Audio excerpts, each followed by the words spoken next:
What Solomo stands for is social, local and mobile.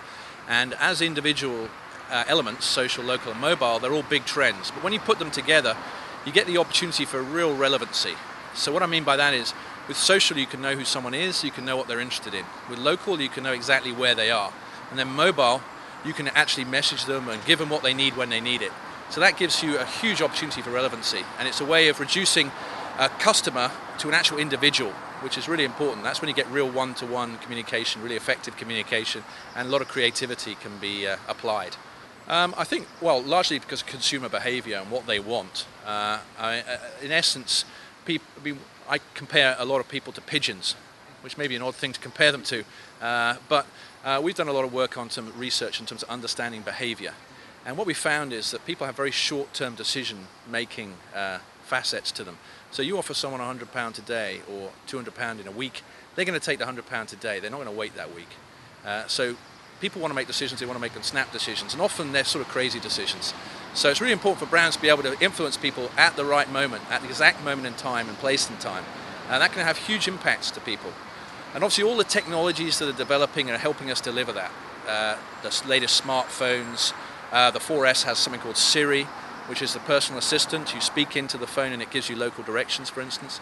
But that's just the tip of the iceberg of all the technologies that are coming through. There are cars that drive themselves that exist today. There are contact lenses that you can use to receive information about the world around you, so you don't need to use a phone anymore. All these technologies are coming through. So it's a very exciting time to be a brand and be thinking about these issues, because the possibilities seem almost endless.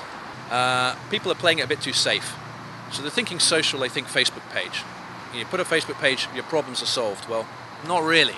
You know, they think local, they think, oh, local offer, let's give 50% off. And that's not necessarily great for your brand.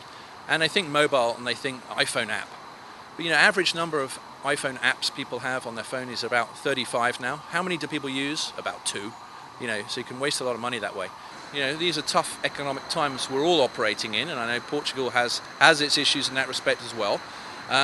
But there are lots of ways you can use these platforms and techniques to communicate with your customer base in a way that can really cost effectively deliver back to your business. An example, My Starbucks. So Starbucks obviously a big brand, but what they've done is they've got this site for research and development. They ask their customers what do they want, and they're getting lots of great suggestions and they're trying them out.